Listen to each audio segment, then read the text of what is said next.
a paragraph from The Concept of Anxiety by Kierkegaard. He's the guy who wrote the book, right? But for this, we probably wouldn't have Martin Heidegger and his focus on anxiety. But here's Kierkegaard in chapter 5, which is close to the end of this book. So he says, in one of Grimm's fairy tales, there's a story of a young man who goes in search of adventure in order to learn what it is to be in anxiety. We will let the adventurer pursue his journey without concerning ourselves about whether he encountered the terrible on his way.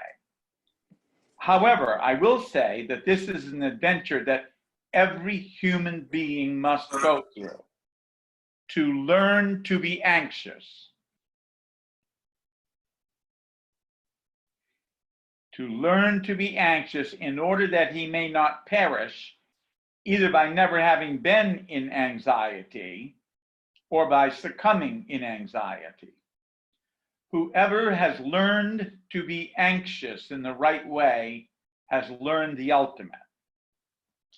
So that's my, and yeah, looking through, I always make all kinds of notes in my books, and I could spend hours and hours just, quoting out of this book, but but just to get it up, there's something here about anxiety. And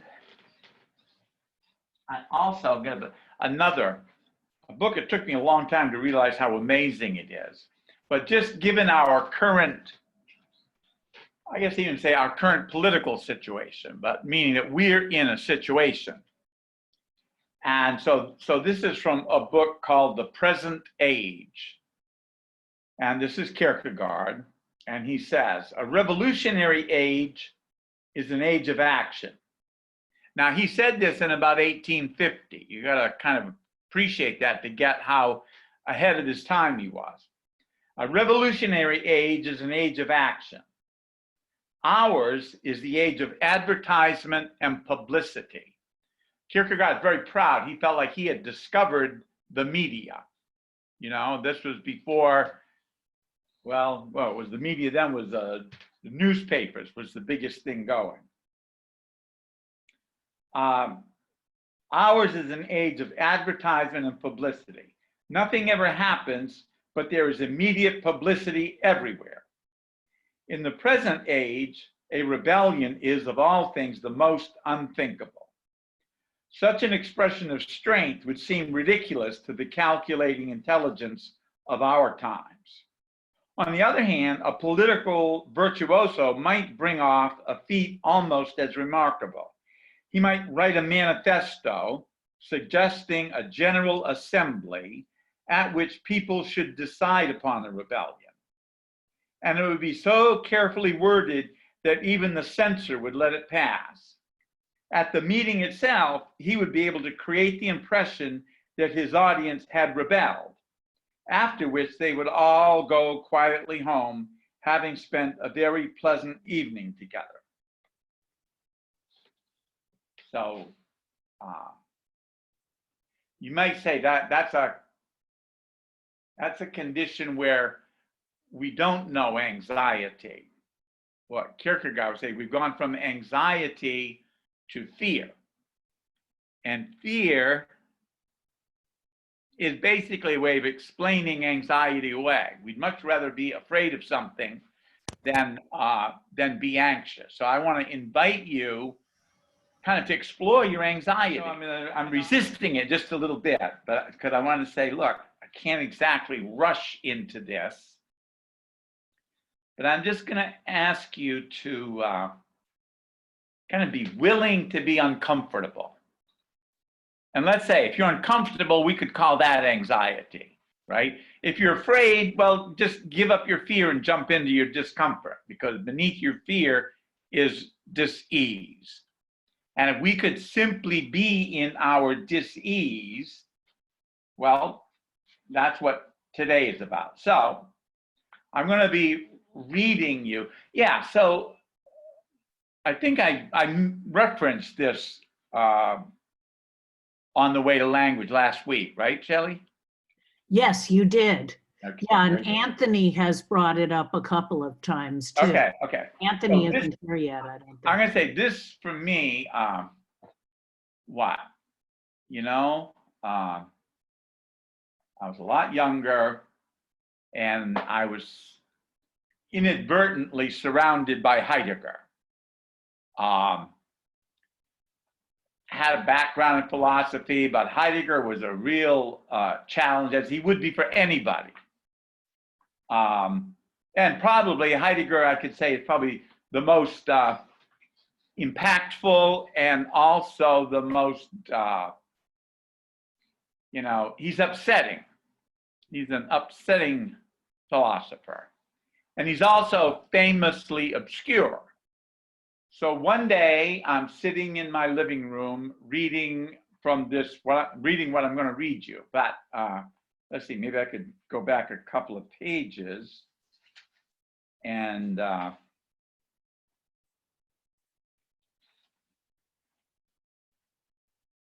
I'm just going to dive in here.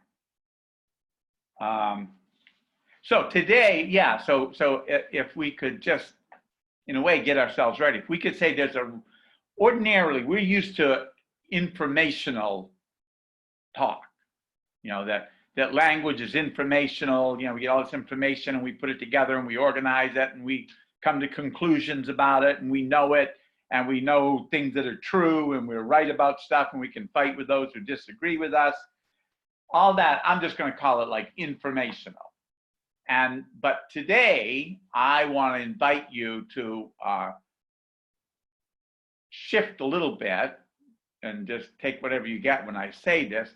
But let's say if informational is one way of talking, the way we're going to be talking today is poetic, right? We're going to be letting language express itself poetically, and poesis, the root meaning of poesis, simply means to bring forth, to call forth. So we're going to conjure.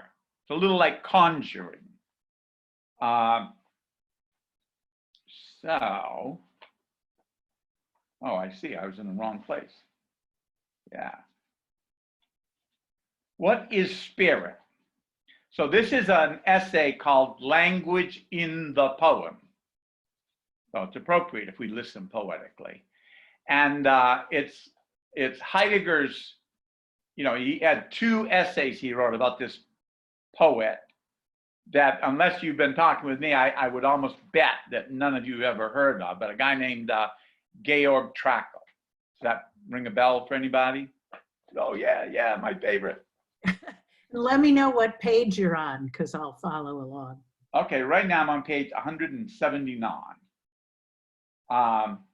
So he said, this is just tuning up, right? This is just awakening our poetic ears. What is spirit?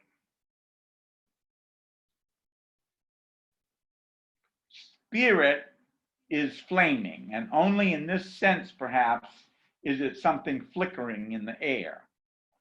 Trakl sees spirit not primarily as pneuma, like pneumonia, right? That'd be airy. Not as pneuma, but as a flame that inflames, startles, horrifies, and shatters us. Right? So let's wait. So we're going to talk about spirit. We're saying spirit is flame, and it is a flame that inflames, startles, horrifies, and shatters us. So if you don't want to be inflamed, startled, horrified, and shattered, now's the time to leave. And I'm really committed to inflaming, that you really get inflamed, startled, because my God, what if we woke up, right? Do you think it would be as boring as it is when we kind of just get up in the morning? Okay. Flame is glowing illumination.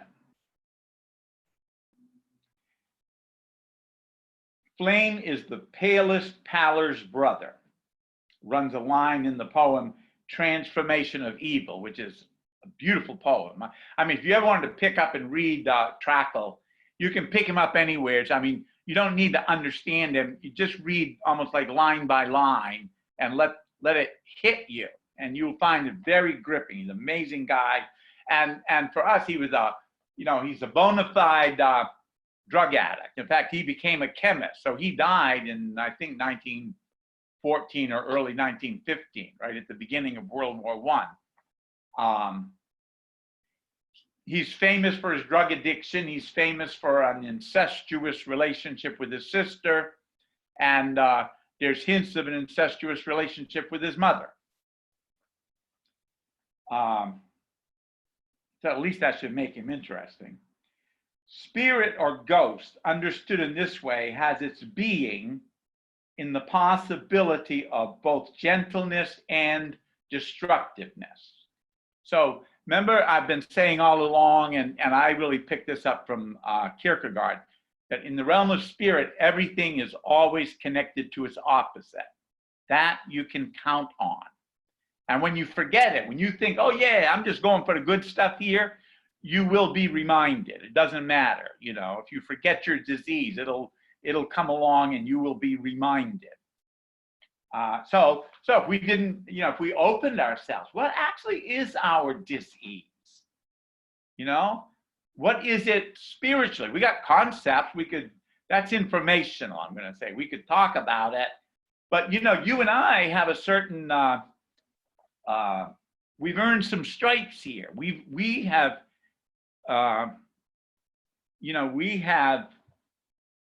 been encountered by our dis-ease. We have been awakened by our disease. We've been shaken, shattered, horrified, and at some point we've had that amazing moment where we've had to say, I'm powerless over this very threatening thing, right? I am powerless over this, which is threatening me, whether it's threatening to make me go broke or kill me, or, and that's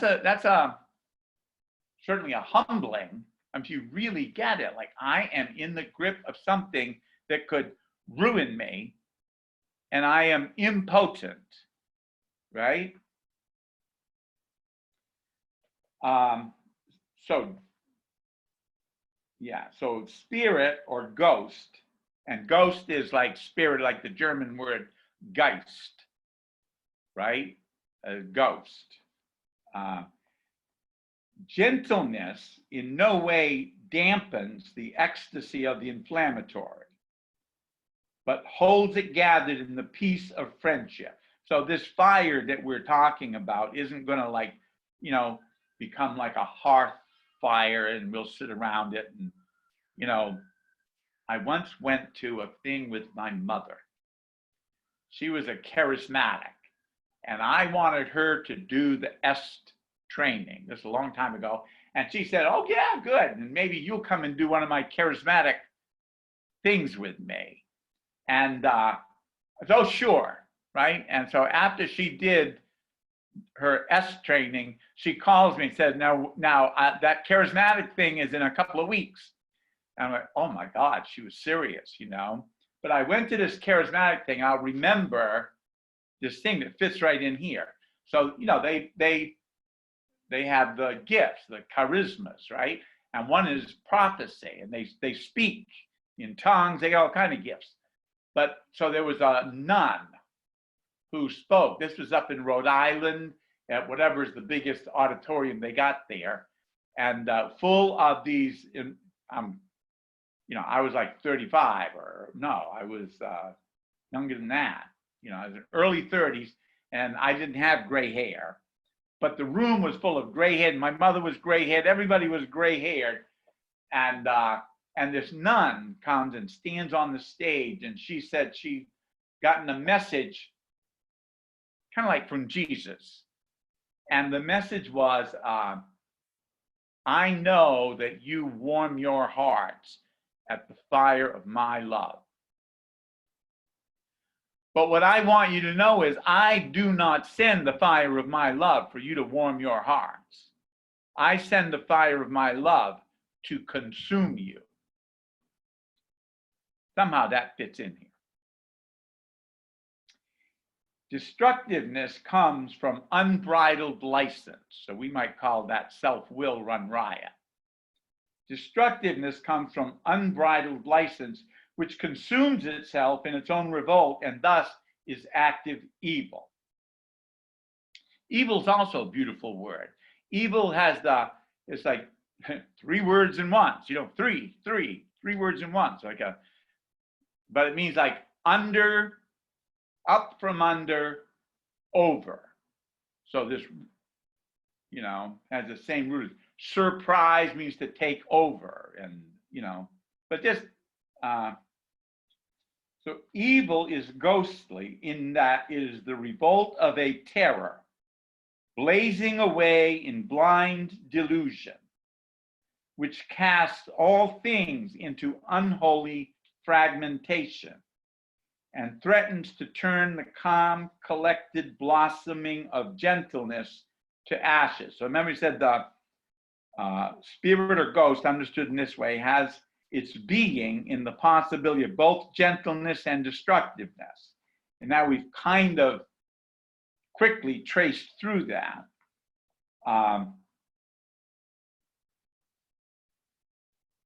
So last week I also,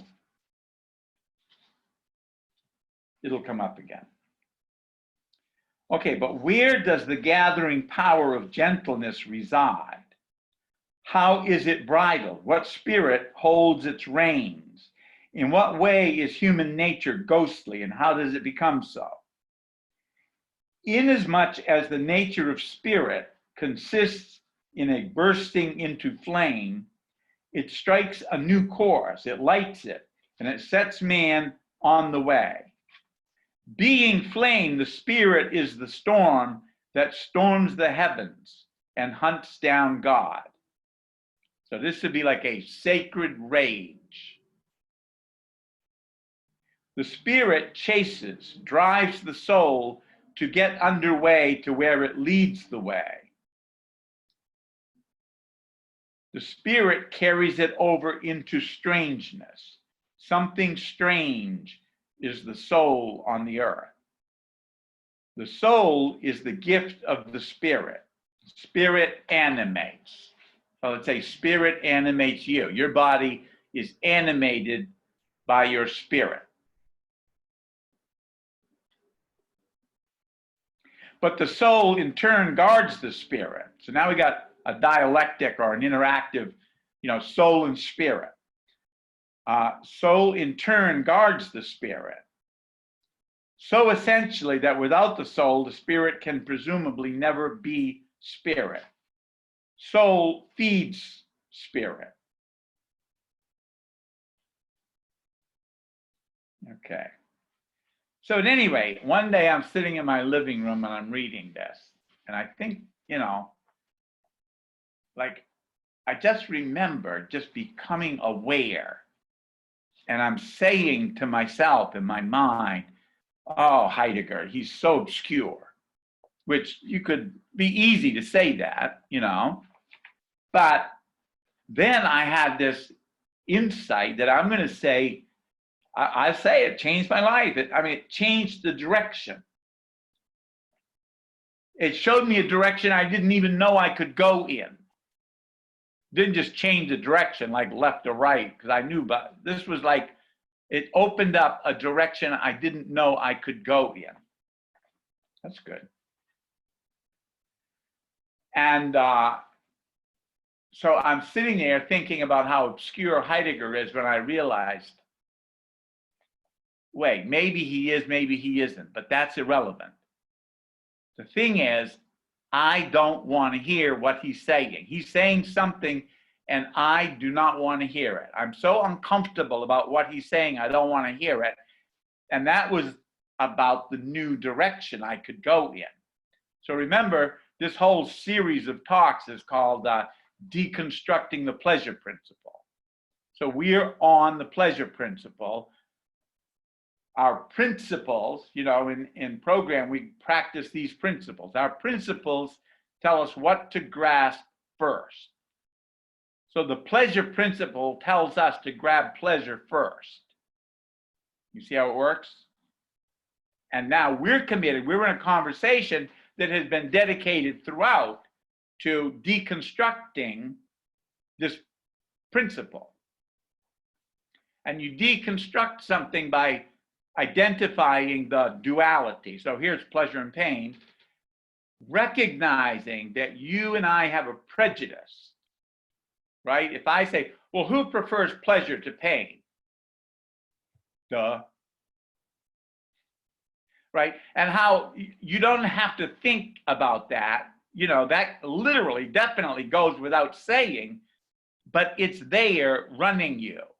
You don't notice it because everyone knows it. So who the hell would go against it, you see?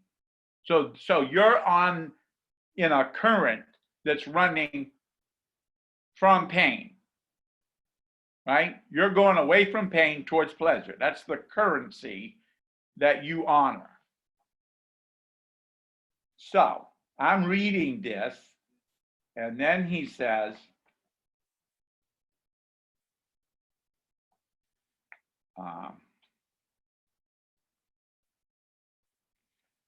the soul's heavy heart glows only when the wandering soul enters into the furthest reaches of its essential being, its wandering nature. That happens, this entering into your essential being happens when the soul looks toward the face of the blue and beholds its radiance. In that seeing, it becomes the great soul. So then he quotes a line, Heidegger quotes a line from a poem by Trakl. And the line is, so the poet is speaking to pain. And he, doesn't say, oh, pleasure, thou wonderful, reward of all our right behavior or something like that. No, the poet says, oh, pain. He puts pain first. Oh, pain, thou flaming vision of the great soul. So just imagine, everything's connected to its opposite. So you got a petty, scrawny, terrified, petrified, turned to stone, little soul that cowers and avoids anything big. And there's a greatness in you, in me, in everyone. There's a greatness. And if we could kind of let these, seemingly contradictory, okay, now we're going to talk about the great soul. O pain, thou flaming vision of the great soul.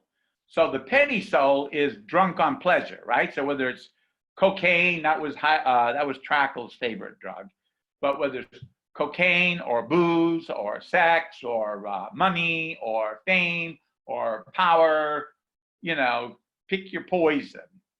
Painkillers.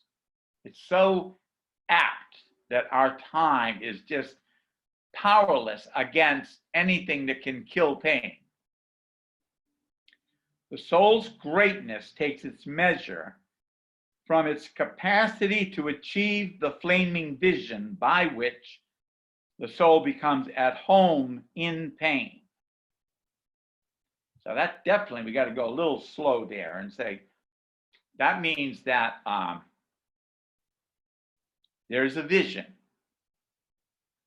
And if you had access to this vision, not only would you not have to run away from your pain, but you could choose. You could choose. Now, I have to say, I'm imagining, if you're listening to this, something in you's got to be saying, what the hell are you talking about? Why are you talking like this? Because I don't want to know about this. I just want to get over there where the pleasure is. Or at least over there where the pain isn't as intense. I'll sell my soul for that. But we're deliberately exposing ourselves to another way of being. you know, that in you lives a greatness. It's already there. I couldn't put it there if I wanted to. I wouldn't know how to get it there. It is definitely beyond me. But I'm absolutely speaking to what I'm absolutely clear is in you. And I'm somewhat asking you to like kind of open up the part of you that say, okay, look, you've always known there's something great in you, but you also already know that you prefer pleasure to pain. And so you just, whenever you start getting ready to be your great self, you pretty quick shut down. So the soul's greatness takes its measure from its capacity to achieve the flaming vision by which the soul becomes at home in pain. And then he tells us the nature of pain is in itself converse. So I'm going to do a little, supposing if I said, that we're in a place here, and this place is the place of pain. And this place he's going to characterize in a number of ways.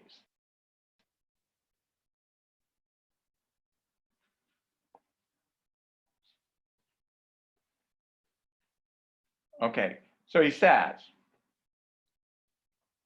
here you're in pain. Here you are in pain. So like when the Buddha said life is suffering, he's kind of, it's you can deduce it from that. If life is suffering and you're alive, you're in pain. You're suffering. So then he says the nature of pain is in itself converse. So he's going to say there's another place. So if you entered into your pain, you would be taken in a converse path. So you're going to say, flaming, pain tears away. Pain's rending, sweeping force consigns the wandering soul into that conjunction of storm and hunt, which would storm heaven and hunt down God. So this is sacred rage.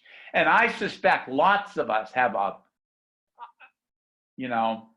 a rage. And I suspect, even as remember I told about Kierkegaard's father when he was 11 years old, was, having a miserable time. He was being farmed out to work and he wasn't getting any money. And he got mad and he went out and he cursed God.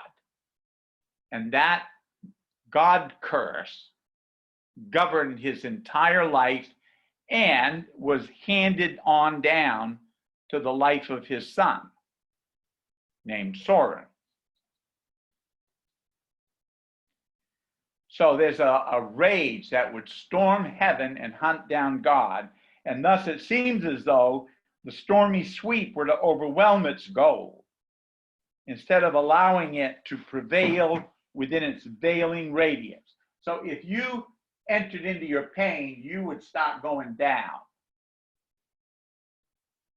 And it would begin to look like, they're going to cancel your vote.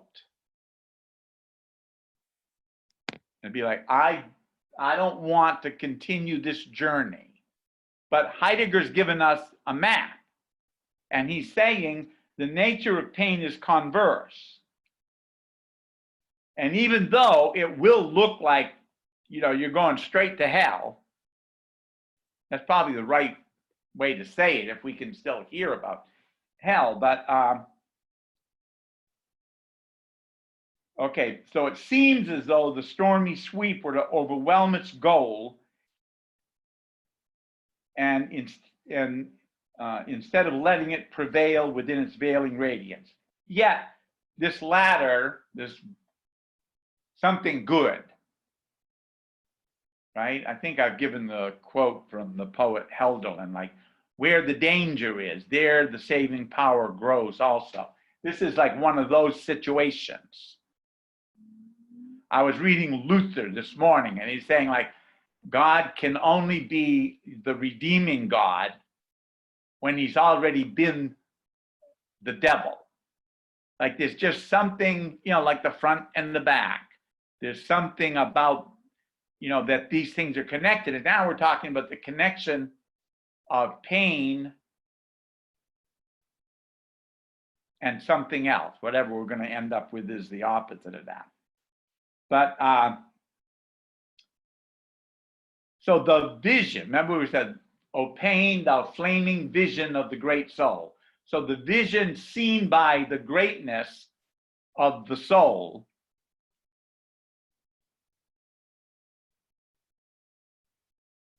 the vision does not quench the flaming sweet. So it doesn't diminish the power or the intensity, but rejoins it to the fitting submission of seeing acceptance. And it is in this upward sweep. So I'm going to say, if you do this, see, here it looks like they're just going to cancel your vote, but you don't get that. This turns and then it returns. And it's in this return that pain, as Heidegger puts it here, pain achieves its mildness, its power to disclose and convey. Your pain will become the most useful thing. And look, you can tap into this.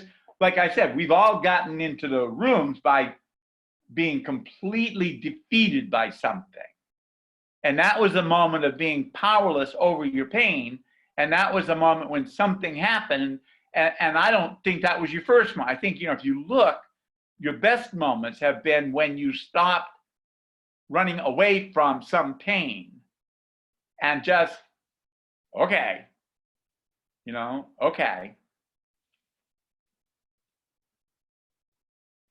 So it is this upward sweep in pain by which pain achieves its mildness, its power to disclose and convey. So spirit is flame. It glows and it shines. Its shining takes place within the beholding look. So, look, something is showing up for you.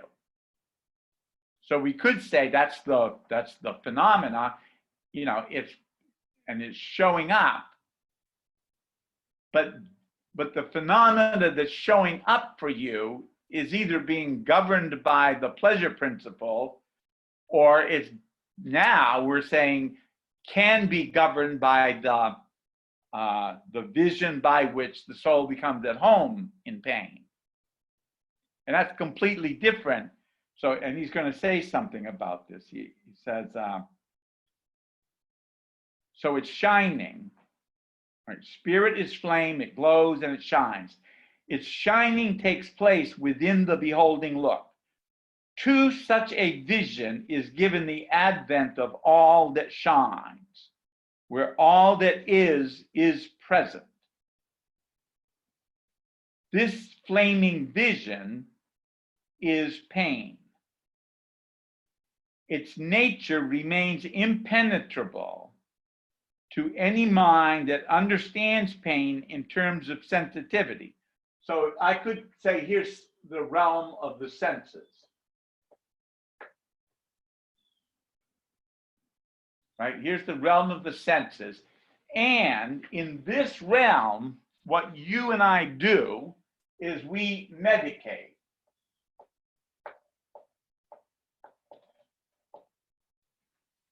And now Heidegger is going to say here,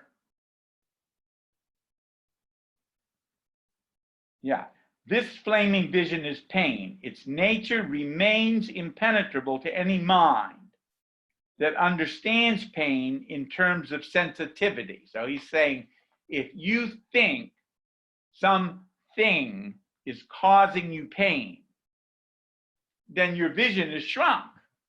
And you got to rearrange the things that are causing you pain and get them to be in a situation like the deck chairs on the Titanic, right? You're trying to rearrange them so that somehow magically the ship isn't going to sink. But you haven't even begun to. So if you could say, wait a minute, that's because I think something is causing my pain. Remember I said your mind always has a reason, has an explanation, and it's a causal explanation.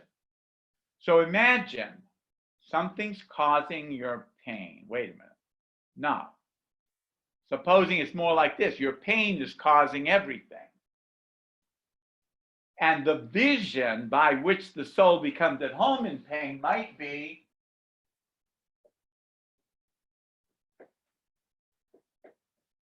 like a meditation, right? And I love this because I've said this before to you guys, but the word meditate and the word medicate, same root, same linguistic root. So they belong together in some strange way, but we're busy. We don't want to go, where the essential nature of pain gets revealed. And so we keep medicating. And if you get down here and then you get afraid, you do this little, I'm going back. I'm going to have one more hit, just one more drink, just one more, hand of poker, just one more something or other, whatever you use to medicate, one more political poll or one more, something. So this just keeps you here. You've thought to escape this many times. Oh, I'm just not going to eat that cookie. But you know what? Then the subtle, stupidly subtle pain comes, and all of a sudden you just realize, I sold my soul for a cookie again. So there's something awfully important going on. And the principles that are guiding you don't let you complete your journey, so to speak.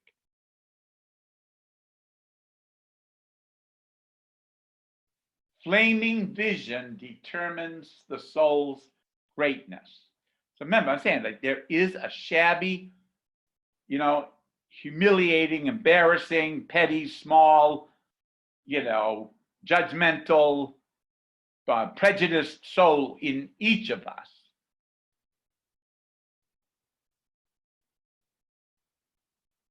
And that is connected to what he's here calling the great soul.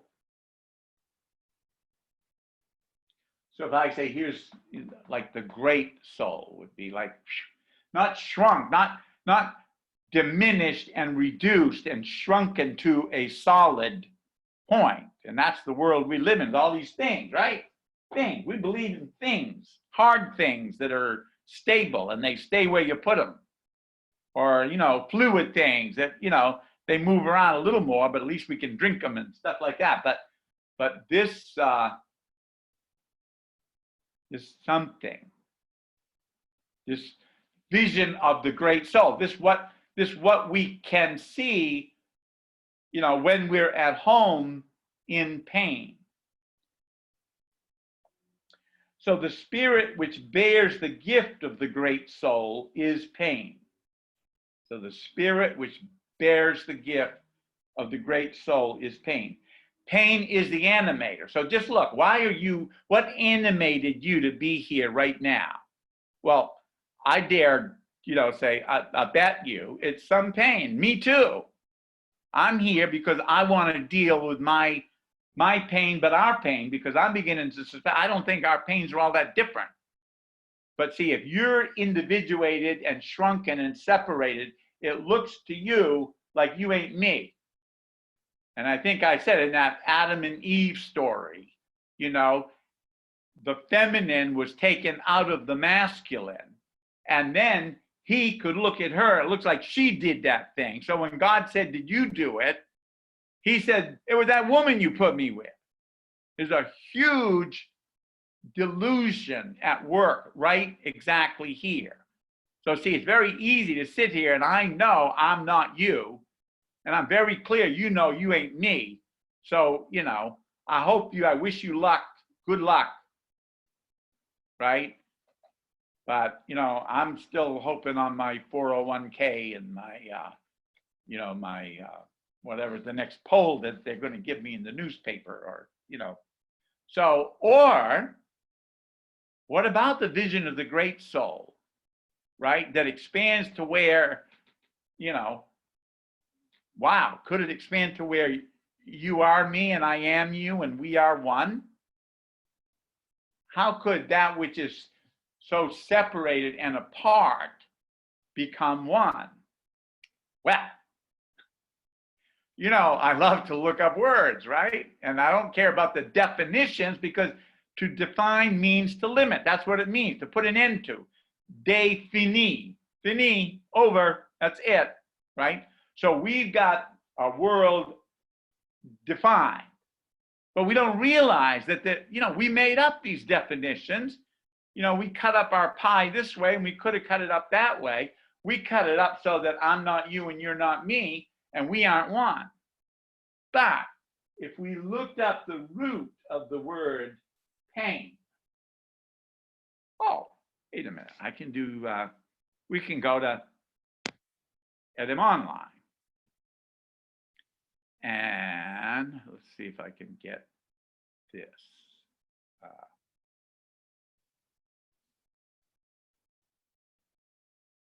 Wait a minute. Let's see, can I do this?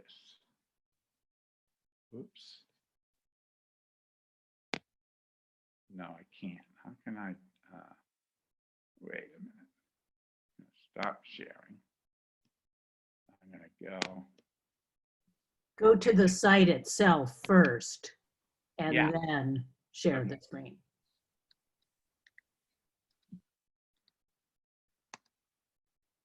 Okay, now I go here. Whoop, now I go share screen. Okay, and now I go here. And now I go here. Okay. Pain. And it, right? So from the 13th century, there's this root, P-E-I-N-E, the agony suffered by Christ, right? And in 1300, we got a root meaning punishment. So pain and punishment are etymologically tied together. Punishment, especially for crime, legal punishment of any sort. So remember I said last week, Luther said the law is always condemning you. You're always being condemned by the law. So also conditions one feels when hurt, the opposite of pleasure, all this stuff, you kind of know because it's built into the definitions. But if I keep going here, hell's torments, we know that from the Latin, poena, meaning punishment, penalty, retribution, indemnification, or in the late Latin also torment, hardship, suffering, from the Greek poene, retribution, penalty, quit money for spilled blood, blood money. And then we get to the PIE, which means Proto-Indo-European, which is, you know, the language that was spoken along around the Indus River about 7,000 years ago, which we don't know much about the people, but somehow we reconstructed the language. And so we know the roots of the language. And so the root that gives us the word pain is this KWEI. That's putting it into English. They wouldn't have, but anyway, it means to pay, to atone, to compensate, right? So if we say, wait a minute, what to atone means to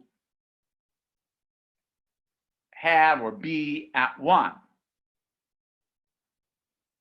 right? So if I said, in a great sense, right, for the great soul, the vision of pain is that which unites. But we're all shrunken and hiding and quivering in our little individuated cells. Didn't I last week speak about Shiva, who freely selected to individuate, knowing that when he came to, he would feel inadequate in every sense? Did I say that last week? Yes, yeah, Good. you did. Right. Yeah. Now, I mean, you don't have to remember any of this stuff, but you can kind of bet if I say something, I'm going to come back around to it, right? So now I'm just, here's my little anchor point, right?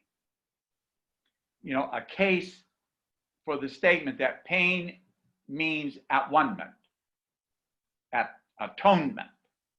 And we're on the pleasure principle. So we're running away from atonement as fast as we can. So does that kind of explain yourself to yourself?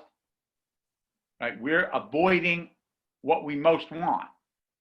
And we're seeking, remember the first law of willing is that you can't have what you want, right? Because the will is just about willing. It's not about having. Okay. So the spirit, wait a minute, the flaming vision determines the soul's greatness. Okay, so this flaming vision is pain. Its nature remains impenetrable to any mind that understands pain in terms of sensitivity. So if you stay inside your body and try and make sense of everything, which is the basic, natural perspective, then you're never going to get it that you're the whole thing. You're never going to get that you're Shiva. And you're going to be busily trying to figure out the magical configuration of the deck chairs that will keep the boat from sinking, but you're on a sinking ship at any rate. This flaming vision determines the soul greatness. Okay. What did you say is the first law of willing? Yeah, that you can't have what you want. Oh, okay. Right? Because if you got it, you won't will it. Right. Okay. The spirit which bears the gift of the great soul is pain. Pain is the animator. So I said, what animates you to be here? Your pain. Whether you're trying to run away or you're trying to run into it, because it doesn't matter, because it's all one, you see. Pain is the animator, and the soul so gifted is the giver of life. And here, for me, it was like thinking of, wow, Bill Wilson shared his vision. He was touched, and he was granted the vision of the great soul, and he shared that with Dr. Bob, and we're still in that unification. We are still in that at one-ment. We still don't know what it is, and we're still looking to chase pleasure and escape pain, but at least now we can begin to orient ourselves instead of occident ourselves, right? The orient is where it rises up, and the occident is where it falls down. And Heidegger has a lot to say about the orient and the occident in this essay, but at any rate, and the soul so gifted, right? Pain is the animator, and the soul so gifted is the giver of life. This is why everything that is alive in the sense in which the soul is alive is imbued with pain. The fundamental trait of the soul's nature is pain. Now, what did he say? He said, the fundamental trait, you don't have to agree with him, but you just have to hear it. The fundamental trait of the soul's nature is at one-ment. Or the fundamental trait of the soul's nature is unpleasant sensations. Take your pick. Right? And you're being governed by your principle. You're practicing your principles in all your affairs. And I'm just saying, and it's weird, like, why was I sitting in my living room? I'm sitting in my living room reading this. I'm smoking a cigarette. I just finished a joint. I'm drinking a beer, right? I've been drinking coffee all day. I got some ice cream in the freezer. Like, am I running away from my pain, or am I running into my pleasure? Is that so pleasant? That's numbing. Okay, everything, so the fundamental trait of the soul's nature is pain. Everything that is alive is painful. Now, you say, is filled with unpleasant sensations, or is at one? Only a being that lives soulfully can fulfill the destiny of its nature. By virtue of this power, it is fit to join in that harmony of mutual bearing by which all living things belong together. Only a being that lives soulfully can fulfill the destiny of its nature. By virtue of this power, it is fit to join in that harmony of mutual bearing by which all living things belong together. All living things are at one. In keeping with this relation of fitness, everything that lives is fit. That is to say, good. And the word good means to unite to join together, to make one. That's its etymological root meaning. Let's see if I can prove that.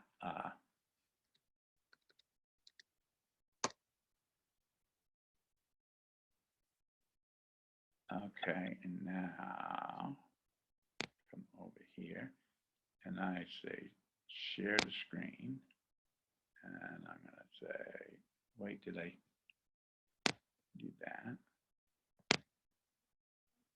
Okay, good. From the Old English, good with a long O, and that's not God, that's good. That which is good, a good thing, goodness, advantage, benefit, gift, virtue, property, from good, meaning the good side of something, is from the 1660s, a phrase for good, finally, permanently, for good and for all, for good nor ill, thus under, I'm going to have to go, well, I'm not going to get lost in this right now, but a good book. I'll have to, I'm not going to, wait a minute, here I am. One where it said to gather or take up together. Right. I'm not going to try and find it, but at any rate, right? So I'm trying to say this simple thing that we're already at one. You don't need to figure this out, but there's a part of you that has the vision that can see this. And I don't imagine that me saying that is going to instantly open you up. You know, I'd been traveling a certain path when this first came to me. And, you know, it's guided me ever since. In fact, it guided me like, you know, it did. I learned a bunch of stuff. I stopped running away from my pain. I learned a lot of stuff. I created a workshop called The Language of Addiction. I delivered my workshop. It was a complete success. And at that point, when everybody left, without a thought in my head, I grabbed Robin's hand, my wife Robin, and we went out and I got blind, stinking drunk. And the next day I ended up in AA, right? So Yep. God works in mysterious ways. So we have a question from the chat. Good. It's Lynn. Good morning. I'd like you to go back a ways. You were talking about we're always trying to numb pain. And then I think you said something that said that our life is pain. The fundamental trait of the soul's nature is pain. And if you look up the definition of pain, you're going to get, you know, I mean, you're going to get I think there's like 5 things there, if I remember. The definition now, the limitations. We've limited this. But, you know, the fundamental thing is an unpleasant sensation, you know, of varying degrees. So what we know is that pain is an unpleasant sensation. Who wants it? Not me. The word patient means to be in the pain. That's why the patient goes to the doctor, right? But is that helping you out there, Lynn? So are you saying that my life, when I wake up in the morning, yeah, I should be able or expect pain? The fundamental trait of the soul's nature is pain. If there ain't no pain, you're probably stoned or medicated in some way. I mean, look, that doesn't mean there's no joy or anything, you know, like it's not what we think it is. See, it's not defined. It's unlimited, not defined. Infinite, right? Not definite, infinite. I don't know what you're telling me. Okay, but I'm saying to define is the opposite of infine, right? Definite, infinite, right? Okay. Definite is shrunken and materialized, and you know, there it is, and you can see it, and it seems like it would be there if you weren't even looking at it. But I wonder how much of the world would be here if we weren't looking at it, because we're not all looking at the same world. We got very, very, very different worlds. Try talking to your husband, your wife, your, you know, your mother, your father, like, you know, your friend from another political party and just see we're not in the same world. But each of us has very definite, objective, provable things that we see. And we fight about it as if, come on, I got my definitions and you got yours. But you know what? I think we left each other out. So I'm going to rewrite my definitions in a sense so that I'm committed to learning. I'm committed to learning what it means to love my neighbor as myself. Very interested. I don't know what it means, but I remember that I once didn't know how to love my wife. But I started like, okay, every day I'm going to learn. I got to learn. So I want to learn how to be at one in pain. I'm not interested in being canceled by a bunch of unpleasant sensations. I am very interested in the vision of the great soul, right? That vision by which the soul becomes at home in pain. So we got another question? So you're saying, or at least what I'm hearing is that to be open, that life, there is pain, to be open to it, not be afraid of it, to expect it, but the pain is about us not being one together. No, And the pain, no. If you could, let's say the drift of our lives, right? The throne is the way, the automatic way we have of being. You think you're you and you ain't me, and I'm me and I'm not you, and I'm here and I wake up in the morning and I wonder, do I have a headache? How do I feel? Did I eat the wrong food last night? Did I eat those cookies while I was watching, my political show or, something, right? But if you just start watching and assume this, that what shows up for you is a reflection of you, right? Oh. Now, you might think what shows up is caused by someone else, because it's very easy to assign causality to someone or something else. But, I think the jig is up on that one,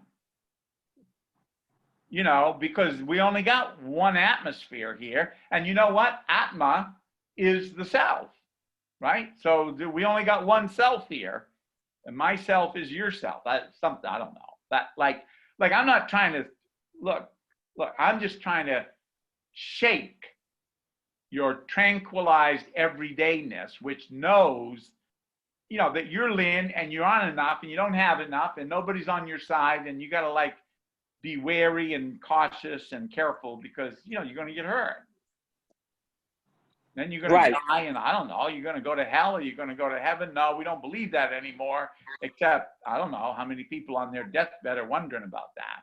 But, if it's like, okay, what if it were true that there is some kind of greatness in us, but the greatness is accessed by the same route that we're granted our finite, individuating, limiting,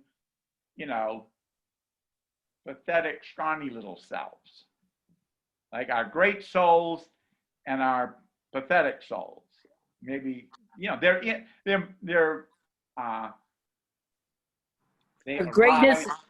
our greatness is accessed through pain. Yeah. Or the acknowledgement that would make pain begin to be useful, huh? Right? That if pain is the fundamental trait of the soul's nature, and then you're trying to cancel your pain, you're canceling your own self. All right. So it's my ability to stand in my fear kind of dissipates it. It allows me to look at it and see it's not as big an issue as I think it is. That's beautiful. Really, just imagine waking up and instead of saying, uh-oh, I did it again, I gotta, whatever, something's wrong, just say, I don't even know what this is, but you know what? It is what's arising around me. And you know what? I could be a yes, even if it's scary. So I woke up and I got a wife and a baby coming, And I know that no matter how clearly I know what I ought to do today, I know I ain't going to do it. And I got it. I'm powerless. I'm like the deck chair. Put me wherever you want. I'm going to still go down when the ship goes down. Right? I'm a deck chair. But all of a sudden, by the grace of program, like I said, this led me in. Like, I think I was opening up to this, and I needed more space for my pain. I didn't even appreciate how much, how awesome the pain is. But you see, we can't even hear the word. I said, pain is awesome. You're not supposed to think like that, because we all know pain is what sucks. But, by the way, the other root, in addition to at-one-ment, that pain is payment. And we all avoid payment like the plague. Reuben, we avoid payment like the plague. I mean, just look, we're governed by the pleasure principle, which tells you seek pleasure, maximize pleasure, minimize pain. And I'm saying what any good deconstructor would tell you, that's a prejudice. You got a prejudice. You think something is more important. Remember, the first rule of game theory is something is more important than something else. So I'm suspecting that we're alike in this. The most important thing is minimize pain, maximize pleasure. Or if you're going to feel some pain, make sure you got some gain there. Then I can justify a little pain. But, to just say, wait a minute, the vision of the great soul, right?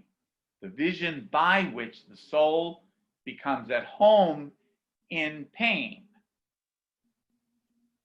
Wow. And look at what are we all talking about. We're so divided up. We're so divided up. And there aren't enough painkillers. Give me some more painkillers or invent a new drug.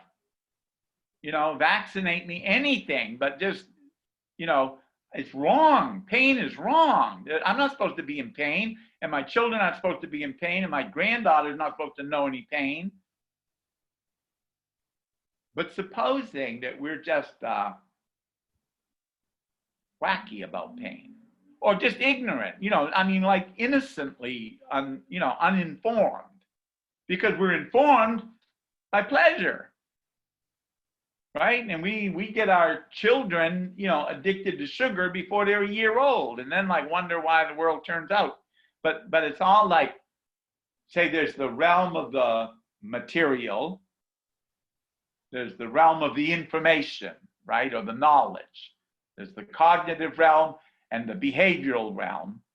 And then we're trying to open some access to the spirit soul realm. Right? In order that we can then own our spiritual dis-ease, so that we can surrender our self, our spirit, our soul, our spirit soul bonded together, that we can go beyond being. How's that sound? And at the same time, stay grounded in being. Like, okay, I like it here. I love life. It's crazy, and the more mysterious, the more amazing it gets. And the more I can own my pain, the less I have to make up stuff that you're like doing something to me. So I don't have to blame my father-in-law, and then I don't even have to blame my father, and then I don't even have to believe that anything ever happened like that. I don't have to believe that he damaged me, because it's clear I'm not damaged.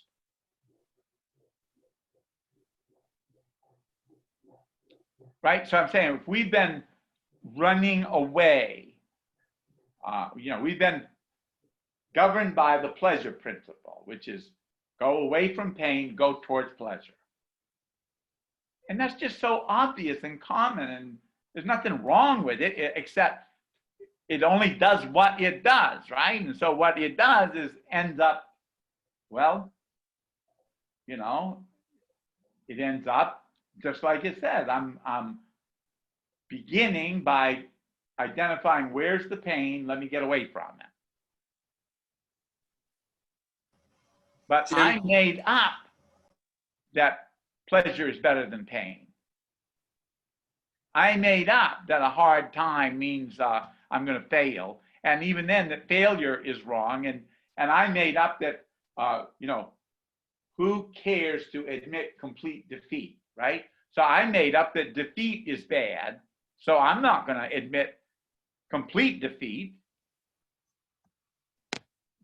Right? I'm not going to admit complete defeat because I'm going to practice my principles in all my affairs. And my basic principle is minimize pain, maximize pleasure. And I got a feeling yours is too. I'd be amazed to find that's not true. I don't think you doubt it for a second. Of course, you're minimizing pain and maximizing pleasure. And if it's necessary and there's some obvious gain, you'll endure a bit of pain. And when you get sick, it's okay, but you're going to go to the doctor, who, by the way, is going to give you the doctrine. That's what the doctor is the one with the doctrine, right? And he's going to tell you a story. And as a result of the story, you're going to take some medicine. And then Big Pharma is going to do well, and the doctor's going to do well, and maybe even you feel better. And look, I'm not at war with doctors or medicine or anything of the sort. I'm just trying to jiggle the absolute certainty you have about the pleasure principle. It's funny, when Freud announced, he didn't announce the pleasure principle. The first time he wrote about it, he said the pleasure pain principle, which is very honest. But that was the only time. After that, it was the pleasure principle. My suspicion is that sold better. Jim, I have a question. It's Sure. Rob Oliver. Hey, Rob. Your scenario, right? I keep doing the same thing over and over again. I say I'm not going to do it, and then I do it. But after I do it, I feel a certain kind of pain. I might not be consciously aware of it, but I'm going back into the pain. I'm going into the pain of self-loathing. Yeah, that's the pain of failure, Right. because your principles, you got to really get the precept, right? Prince is like, that's the first child, right? The prince. And sept is like forceps, when they put it on the baby's head, they pull that little being out of the womb, right? So your principles say grab first. So you're simply obeying your own principles. And But isn't the addiction pain? Isn't that the base of the addiction? Going back into the self-loathing, going back into the chaos. Because we say we don't want chaos. Look at the world, right? Look at what happens. When we have a few moments of peace, we go and we watch The Godfather, right? That's what we do for entertainment. We watch people kill each other. And we traumatize ourselves. So isn't the pain the addiction, ultimately the addiction? Well, I'm just listening to you, and I'm thinking, what's the most useful thing here? So the addiction, right? And look, this is almost all I do. Addiction. It's funny, if you listen to the words, they tell themselves to you. Like advance, it means toward, right? And right? To speak. So adicere was a judgment in the Roman legal systems. So if you were captured in a battle, or if you owed a bunch of money and you had to go to court to settle something, they might give you to somebody else. And the judgment with which the judge judged that you are, and the judge spoke, and he said, adicere. It's like you no longer have a say in the matter. That's addiction. Now, who's the judge that judged that you now are going to serve sugar or sex or money. You know, you're going to serve poverty. Well, I'm telling you, it's an inside job, but don't take my word for it. You know, take a look. And I'm just trying to jiggle this now because we're so in this. It's not going to disappear overnight because we got a good idea or something. But if we can just begin to consider when we wake up in the morning, well, I'm just here. And if I don't say pleasure's better than pain, I don't know what I'll see. But, you know, it's like, you know, if I had a friend who was an African, and they came over from Africa, and they said, oh, let's go to the football game. I said, sure, yeah, we'll go. The Jets are playing the Giants, big game here in New York. Okay, so we go watch, and he's looking, and he said, this is football? Right? And like, I said, yeah, this is the Jets and the Giants, but it doesn't look to him like a football game. Or imagine if I, you know, took someone that really just didn't care about football. And they're going to look at these people running around on the field. It's not going to make any sense. Then nothing's happening. They're just people running around on the field. And every now and then somebody's hollering. It's obvious somebody thinks something great happened. But if you don't care, you don't see. And you care about your pain. And so you see anything that might, you know, send it your way. But if you didn't say, oh, this is bad, for example, right? Wait a minute. So wait a minute. I'm willing poverty. I have a wife and a kid now, and I'm willing to be poor. I'm willing to struggle to provide for my family, and I'm stuck. And I know I'm dead in the water, but I'm listening to all this, and I'm fascinated. As much as I'm terrified, I'm also fascinated. I think, wow. So if I happen to be this magical power that gives its allegiance, you know, that says, I say pleasure's better than pain. And I seem to be drunk on this. It doesn't seem to be working for me anymore. I thought it was working. I thought it went without saying, but I think I need to say, I'm willing to be poor, and I can't stop myself. But then I found myself in my AA room, and they said, surrender yourself. And I went to my DA room, and I thought, wow, I can leverage what the alcoholics told me. They told me I didn't have to drink a day at a time. I just imagined somebody telling me you don't have to under-earn a day at a time. And it took me about a year and a half, but it stopped. Boom, one day, the last week of February, 33 or 34 years ago. I'm a little confused about that now. Soren has a question. Yes, Soren. I saw on the board, you know, the second circle is meditate. So No, that's not a 3-circle.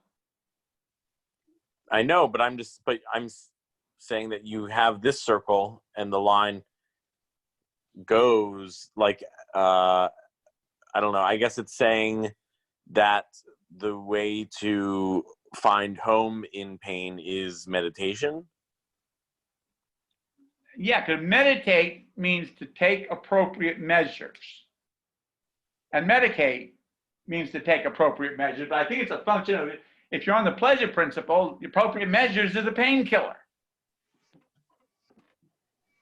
But if you decide, okay, wait a minute.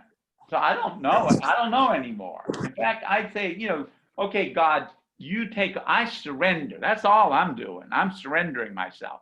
I got a vision of myself, right? I'm an addict. Okay. And somehow or other, I ended up with this thing, I'm going to surrender myself. I'm powerless over pleasure and pain. You know, my freedom is my curse. I am willing to abuse myself. And I'd still like to get a one-ended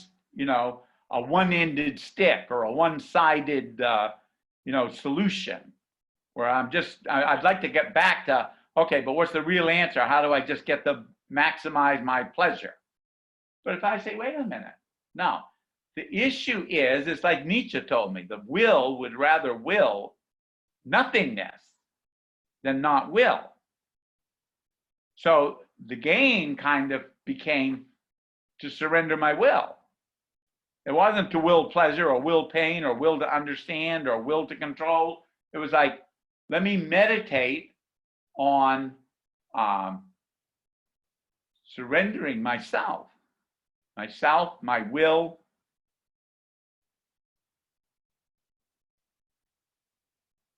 right? And being and spirit and will all converge. Let's say, oh, so if I surrender myself, I don't know, maybe I'm surrendering myself to myself. I don't even worry too much, but I say I got a higher power and I'm taking myself, which I hold accountable for, the phenomena. And I say, you know what, I don't like these phenomena. And I think I'm stuck in my own principles here, but you know what? Now I'm learning, let me surrender myself. Let me admit complete defeat. And let me put God in charge of my life. God as I understand God. But let me, now that's what I'm doing. So it doesn't matter much about me, what I am, what I do, what I think, what I know, what I feel, etc. It doesn't not matter too much. And in fact, it matters like this. If I'm having a lot of trouble, I'm probably, took charge again. So I got to go through that every morning and surrender myself. God, I offer myself. Here it is. It's drunk on the pleasure principle. It's scared to death of poverty, but it's heading straight for it. And, so does that address your concern there? Me? Yeah. Yeah, I guess I was just hoping you'd give like an easy, like, yes, we should all meditate and everything gets better kind of answer. Okay, well, meditate. That's great. I'm sorry. That's more pleasant, right? Yeah. But I'm just looking at like, come on. You don't have to keep thinking the same stuff. There's like all kinds of amazing things to, think and be and, hey, how you doing, Heather? Okay, so we got just a few more minutes. So take a look. Now, some of you got to have questions.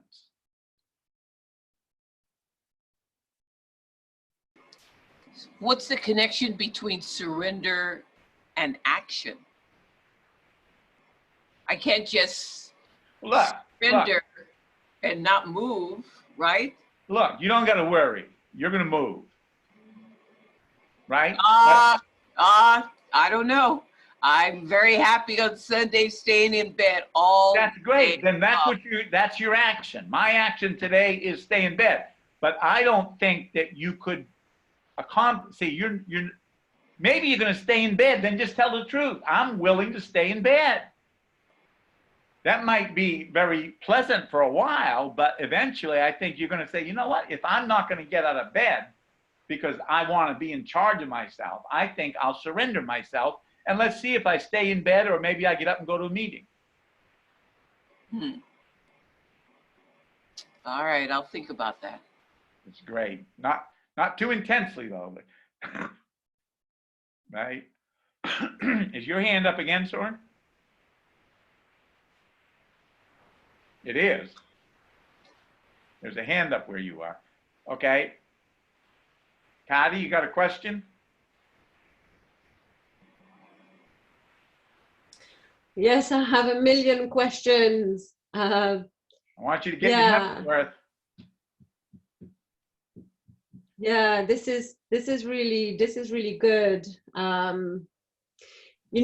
It's very uncomfortable because what I'm hearing then is, I mean, it's going to sound silly because I'm just going to repeat what you're saying, but is that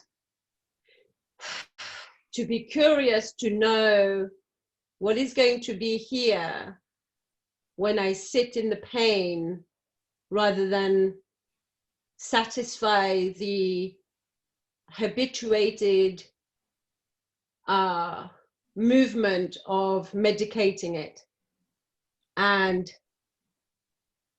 you know, a part of me wants to sit here and just, you know, whenever there is something, to just say, let me feel it, you know, like a burning through of what is going on. And then there's a part of me that's screaming, are you insane? And just wants to run the other way. And I guess You are here there's insane, like and you do want to run the other way. yeah. And so here there is a fear of the unknown, of who will I be, what will I be? And then I guess, you know, it goes to the anger that you were mentioning, like some, you know, some real, I think anger is not the word, but I guess, you know, every week that I'm coming here, I'm processing through a lot of the emotions that is in the way of the simplicity of what you're saying, because I'm hearing it every week, but there's a lot of junk in the way of my being able to be that.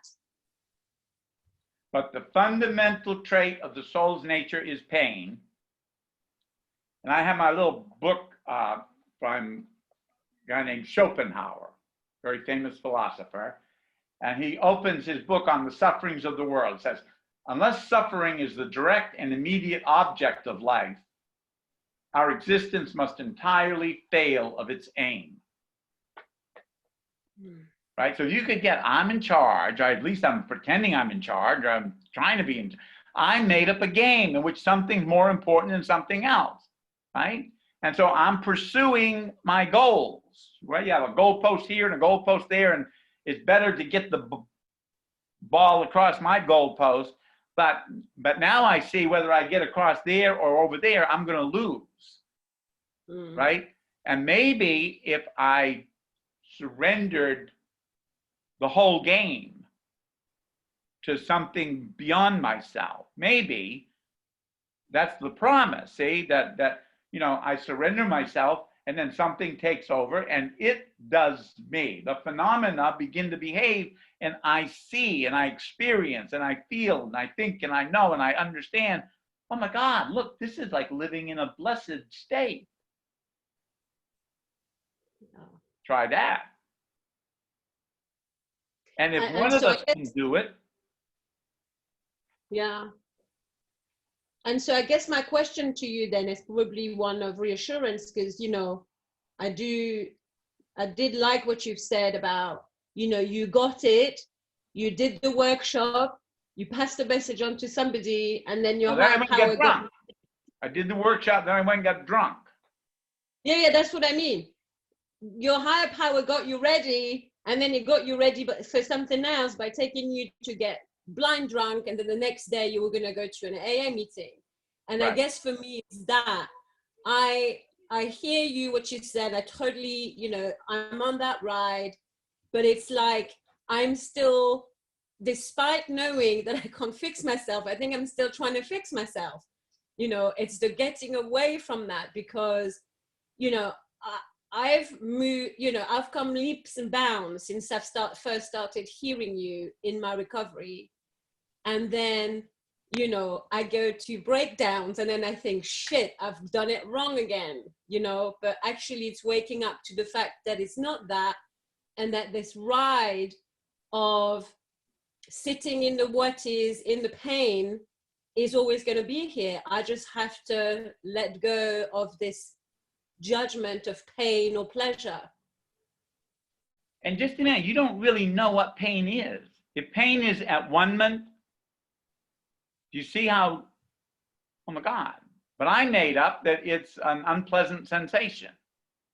Yeah. So, yeah, I like, yeah. I like so look, this I'm thing going to about... try, because a number of people have been asking, so I'm going to try and find out how can I post this, and then I'll send a link and you can look at it, you know. But like, because this will blow your mind and it'll blow the world. It's like just amazing to me. I mean, I still haven't gotten over the initial vision, but it's still bringing the life to me, and that life has gotten richer and richer and richer, and that's what I really want to share and inspire. This is not like And trust me, I'm the most selfish guy you'll ever meet. And like, you know, like, thank God I don't have to be myself because I drove myself crazy. But look, I'm thinking right now, we got 2 more weeks, right? So get here and listen. You know, I think this is beginning to prove itself. So bring a friend, bring somebody to hear the news, right? I'll right? We're like, oh my God, because this is so bizarre. Nobody's going to stumble on it and figure it out. It's like, you know, but share it, right? It gets interesting, gets more interesting. When you share it, it gets even more interesting. It's humbling, right? It's not immediately, oh yeah, my name is Jim and I'm willing to be poor. That's like, that guy's crazy, you know? Well, maybe, but maybe life's crazy, right? But I'm committed to making this conversation available. And I think we did a great job. Guys, I've never gotten this much said in one, you know, an hour and a half. I can't even believe it. But, and I just want to say, you guys, you're making, it's like, I'm afraid I'm going to scare people away. But somehow we've got some relationship and like you've been stepping into it. And I just want to say thank you for that because that's life's blood to me. So Thank you. but I'm telling you, addicts, drunks, 12-steppers are pre-selected to hear what I'm saying. You know, it's like, oh my God, this is amazing. To me, it amazes me every day. But you know, we've been living this. You can kind of see that, right? Your program has been guiding you in a path, something like this. And if anything, this is just more of what you've already been doing. Maybe not, I don't know. At any rate.